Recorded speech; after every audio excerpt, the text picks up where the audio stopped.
नमस्कार दोस्तों, स्वागत है आप सबका मेरे YouTube चैनल हर दिल की भड़ास में।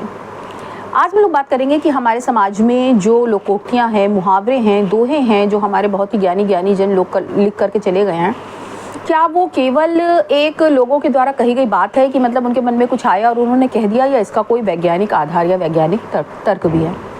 जिस तरह हम विज्ञान में देखते हैं तो सिद्धांत कब बनते हैं? जब कोई भी परिकल्पना बार बार प्रयोग और परीक्षण पर सेम रिजल्ट देती है।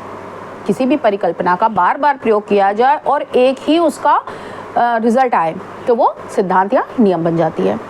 ठीक उसी प्रकार से जब हमारे सामाजिक जीवन में कोई चीज़ बार बार, कोई व्यवहार बार बार सेम रिस्पॉन्स अगर दे तो वो हमारा दर्शन बन जाता है। जी हाँ, वो सामाजिक नियम बन जाता है।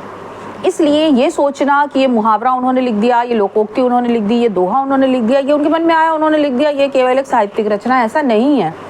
हमारे जो पूर्वज थे वो बहुत ज्ञानी थे और उन्होंने सामाजिक दर्शन का भी बहुत ज़्यादा कहना चाहिए अध्ययन किया था, बहुत ज़्यादा उसके बारे में सोचा था, विचार किया था। उसके बाद जा करके उन्होंने कोई ऐसा निर्णय दिया था, कोई जिसको उन्होंने मुहावरे, लोकोक्ति या दोहों में ढाल दिया ताकि वो सामान्य जीवन में चलता रहे, पीढ़ी दर पीढ़ी लोगों के पास पहुंचता रहे और लोग उसको माने और अपने जीवन में उस दर्शन को उतारे, यानी कि जो गलत चीज़ें हैं वो उसे ना करें, जो सही चीज़ें हैं वो करें।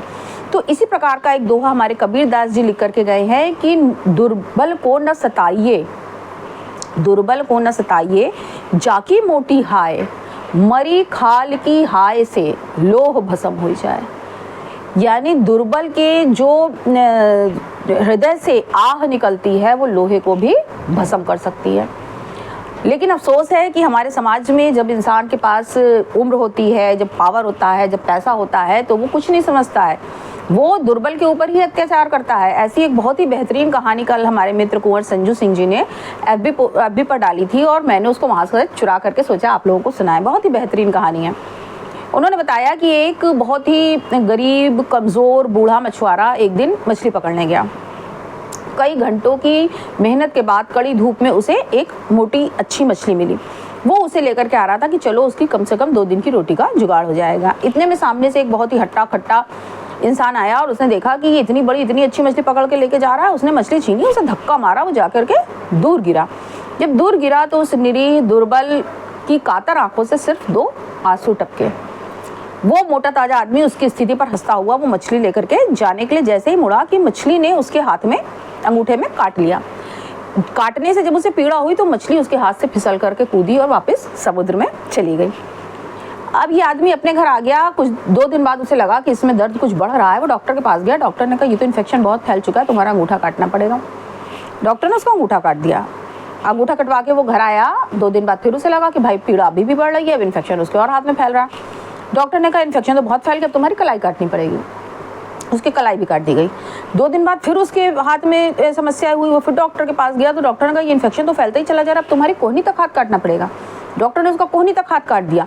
वो कोहनी तक हाथ कटवा के आया। उसके बाद उसके फिर वो प्रॉब्लम बढ़ती चली गई। वो फिर डॉक्टर के पास गया। डॉक्टर ने कहा ये तुम्हारा, मुझे समझ में नहीं आ रहा है कि इतना छोटा सा घाव इतना बड़ा कैसे विकराल रूप धरता कैसे चला जा रहा है, इन्फेक्शन खत्म क्यों नहीं हो रहा, अब तो तुम्हारा हाथ कंधे से काटना पड़ेगा।